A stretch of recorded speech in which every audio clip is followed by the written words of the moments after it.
आज भी सपा को पूरे प्रदेश में उम्मीदवार बनाने के लिए अपने परिवार के बाहर कोई यादव नहीं मिला।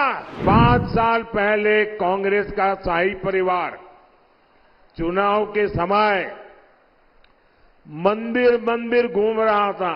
जो द्वारिका प्रभु कृष्ण ने बनाई है, मुझे वहां जाकर के माथा टेकना चाहिए। इसलिए मैं समुद्र में नीचे गया, पूजा की और भगवान कृष्ण को पसंद मोरपिंच वहां भेंट चढ़ा करके आया। मैं ये यहां के सपा वालों को पूछना चाहता हूं, अरे आप तो अपने आप को यदुवंशी कह रहे हो, श्री कृष्ण के वारिस कह रहे हो और देश का प्रधानमंत्री श्री कृष्ण की पूजा करे, तुम्हारे अपने साथी उसकी आलोचना करे, अरे तुम काहे को यदुवंशी हो रहे। मोदी को गाली देते देते ये लोग भगवान कृष्ण की पूजा तक का अपमान करने लगे हैं। आप लोग याद रखिए, आज भी सपा को पूरे प्रदेश में उम्मीदवार बनाने के लिए अपने परिवार के बाहर कोई यादव नहीं मिला, जबकि ये भाजपा है जिसमें कोई भी कार्यकर्ता बड़े से बड़े पद पर पहुंच सकता है।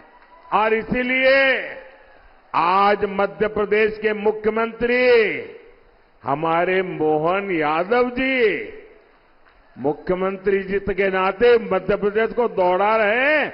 ये है भाजपा की नीति, ये है भाजपा की रीति, ये है भाजपा का जीता जागता उदाहरण। भाइयों और बहनों, सपा कांग्रेस की खोटी नीयत का हिसाब बहुत लंबा है। आप याद कीजिए, 5 साल पहले कांग्रेस का शाही परिवार चुनाव के समय मंदिर मंदिर घूम रहा था। कोई कहता था इस कोने में मंदिर है, अरे बोलो चलो भाई।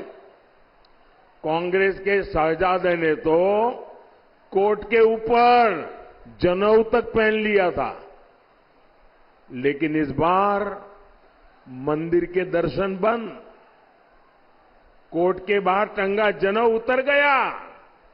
इतना ही नहीं, 500 साल बाद एक ऐतिहासिक पल आया, पूरा देश भव्य राम मंदिर बनने से खुश हुआ, लेकिन इन्होंने प्राण प्रतिष्ठा का निमंत्रण भी ठुकरा दिया। साथियों, इनको तो इतनी नफरत है।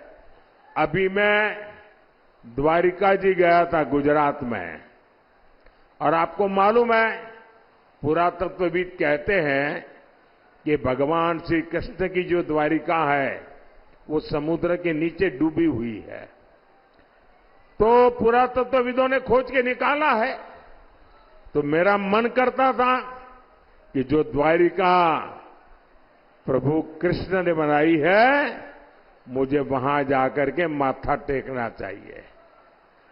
और इसलिए मैं समुद्र में नीचे गया, पूजा की और भगवान कृष्ण को पसंद मोरपिंच वहां भेंट चढ़ा करके आया। अब एक कांग्रेस के शहजादे को बड़ी परेशानी है कि कृष्ण क्यों पूजा करने के लिए नीचे गए क्यों। अब मैं ये यहां के सपा वालों को पूछना चाहता हूं, अरे आप तो अपने आप को यदुवंशी कह रहे हो, श्री कृष्ण के वारिस कह रहे हो और देश का प्रधानमंत्री श्री कृष्ण की पूजा करे, और तुम्हारे अपने साथी उसकी आलोचना करे, अरे तुम काहे को यदुवंशी हो रहे।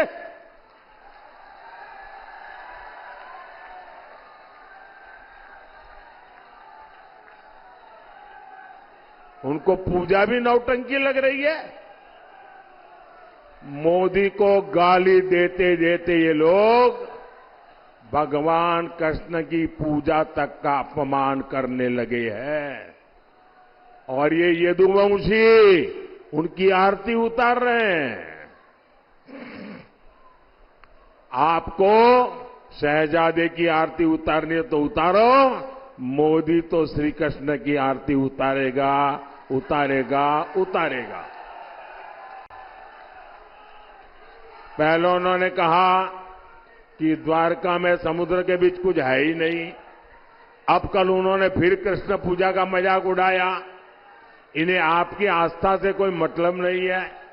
भाई और बहनों, आपने तो योगी जी के नेतृत्व में हालात बदलते देखे हैं। यहां माताओं बहनों का घर से निकलना मुश्किल था।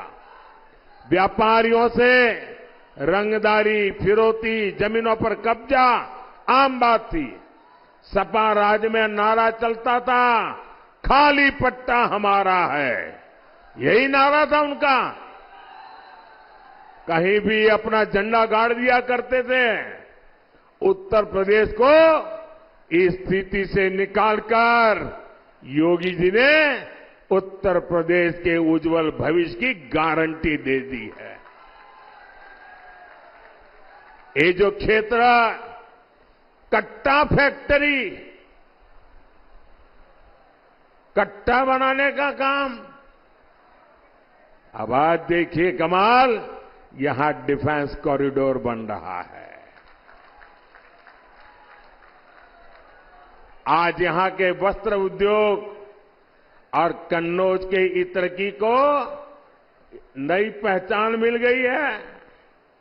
और मैं तो विदेश के मेहमान मिलते हैं ना, तो कन्नौज के इत्र की सुगंध उनको अवश्य मौका देता हूं, क्योंकि उन्होंने नेचुरल चीजें देखी नहीं है जी। G20 की बैठक में भी मैंने दुनिया के जितने बड़े बड़े लोग आए थे ना, ये कन्नौज का इत्र मैंने उनको उपहार में दिया था। भाई देश का